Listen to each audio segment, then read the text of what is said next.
So,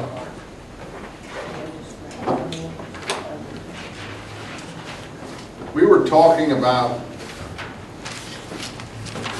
basically, we sort of finished what we want to say about Islamic law.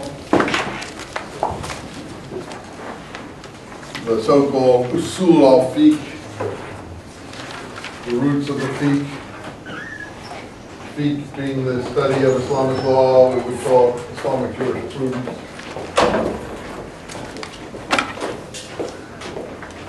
Usul meaning roots. And we found out that for the Sunnis, they were Quran, Hadith, Sunnah, and Qiyas, which is an alley.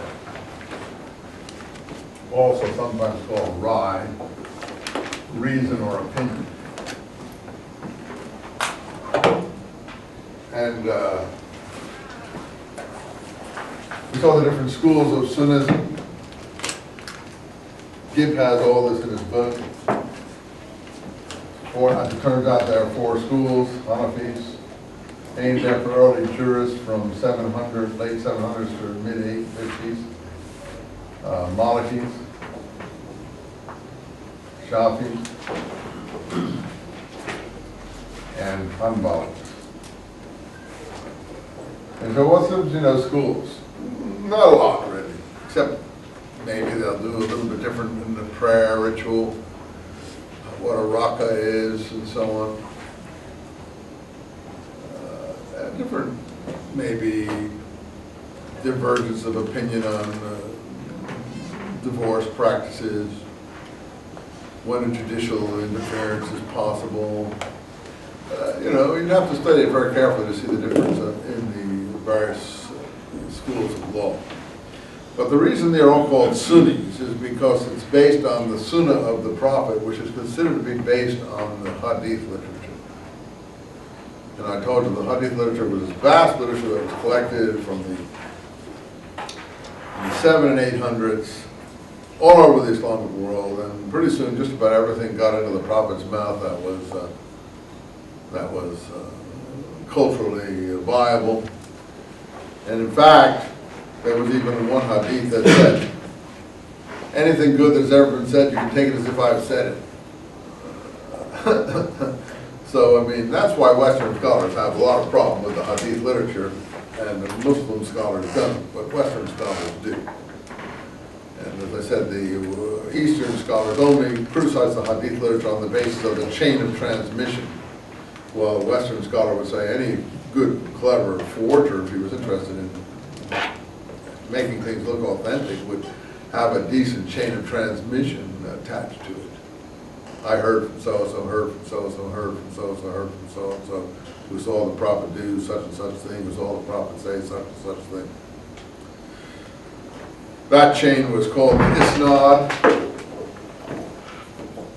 And Muslim hadith criticism just is, are the names on the Isnad good Muslims or not? Well, that's not a sufficient way to criticize the authenticity of the term.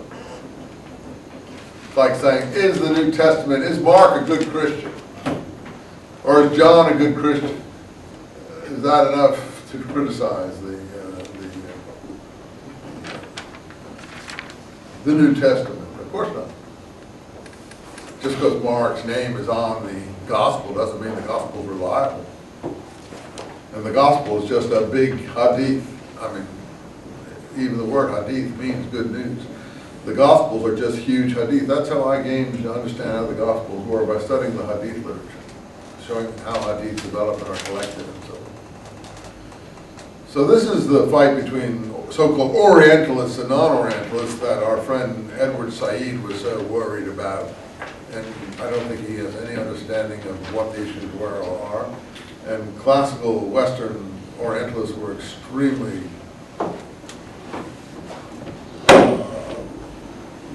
people of great rectitude, upright and very honest and decent people, and none of them were into colonialism. They were interested in the culture, and they were, I mean, first generations or so of Islamic scholars in the West are really tremendously admirable. And so this propagandistic degradation of them that I see is extolled in our comparative literature department as they float out celebrations of Edward Said and others is really so far from the truth it boggles the mind. And I studied with some of these people, and I know how incredibly impressive they were. Shocked was a teacher of mine, and though he never gave me any benefit of anything, and he was a very stern taskmaster. You were afraid. If you knocked on his door, you were afraid. You knock on his door, and you know he was in there, and said, "What do you want? What do you want?" Like that, you know. You would quake when you went into his office. So, still, he wrote the book on Mohammedan jurisprudence, as he's called, and you can read that book if you wanted to. We talked about Islamic theology, and al-Ashari, who in the 900s put a stop to free thinking, if you like, in Islamic theological areas with his school of Bila Kaifa,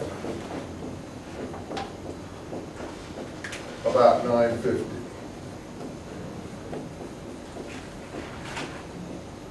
All this is going on in Baghdad under the Abbasids. But the Abbasids are weakening. You know, the Buyids are coming in the 950s, the Seljuks in the 1000s. So we're getting a real weakening there. So the culture is still a high point in the 800s, but by the 900s it's beginning to both solidify and deteriorate. So the high point, what is the high point of Islamic culture? The 800s in Baghdad under the Abbasids. You say, well, what happened after that? Things froze, more or less. I don't want to say completely. With these ideas, for instance, in theology, Bila Kaifa, don't ask how, why. That's the way it is. Do it. And that's the world that we know today in Islam 1,000 years later. Don't ask how or why. Do it. And they were asking how and why in the 900s. And al-Ashari put a stop to that. The same thing in Islamic law. The early jurists who created these schools